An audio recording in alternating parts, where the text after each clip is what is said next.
எல்லாருக்கும் காலை வணக்கம். அமாவாசை சமையல் செஞ்சுட்டேங்க. இப்போ படைக்க போகிறேன், காட்டுறேன் பாருங்கள்.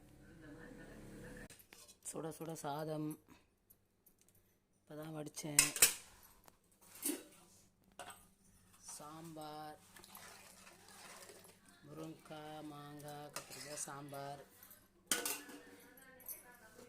அப்புறம் பீர்க்கங்காய் பொரியல், அப்புறம் வாழைக்காய் வறுவல், வாழைக்காய் நல்லா செக்க வறுத்துருக்குறோம். அப்பளம்.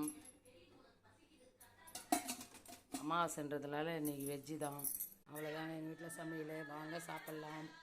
இன்றைக்கி அமாவாசைன்றதுனால நான்வெஜ்ஜு கிடையாது, வெஜ்ஜு தான். சண்டே.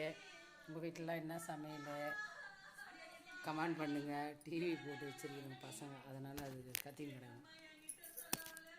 வாங்க சாப்பிட்லாம். பாய்.